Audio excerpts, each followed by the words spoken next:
อยมากนี่ก็ยังเชี่ยวเลยสูงขนาดเห็นบ่พี่น้องสูงขนาดโอ้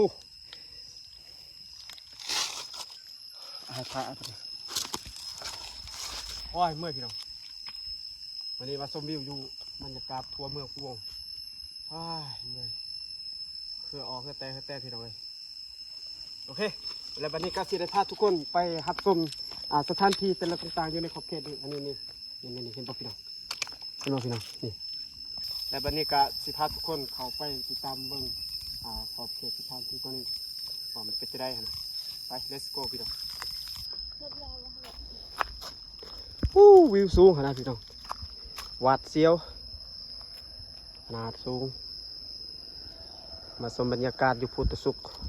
อยู่พุ่นแขวงอัตตปือเด้อพี่น้องเด้อพุทธสะพองเด้อพุทธสะพองที่สูงที่สุดอันนี้เมืองพะวง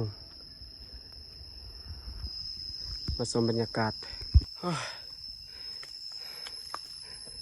รุ่งขนาดดอกกระต้น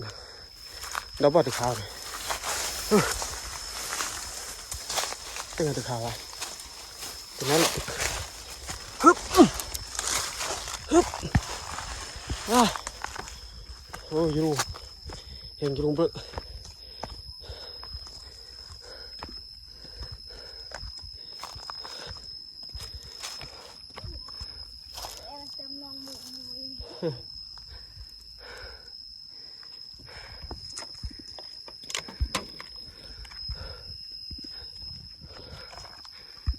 โอ้บักคำหน่อยนึงขึ้นได้ไปปดเกิบ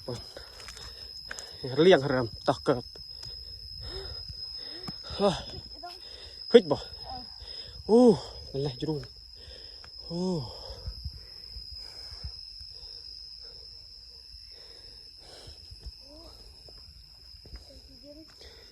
เล่นตีจึงเงี้ย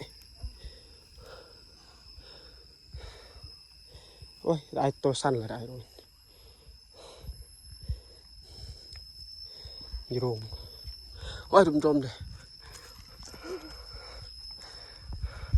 ตอนนี้ก็จุดหอดไปจุดหมายปลายทางตั้งตะงายอยู่นี่ก้อนหินบางใหญ่นี่ต้นไม้ต้นหนึ่งชมวิวจะได้เขาก็ไปบอลหันก่อนไปบอลหันเอก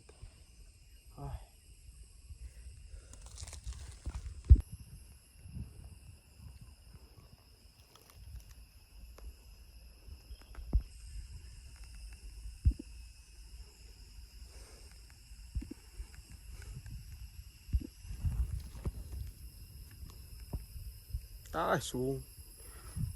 สูง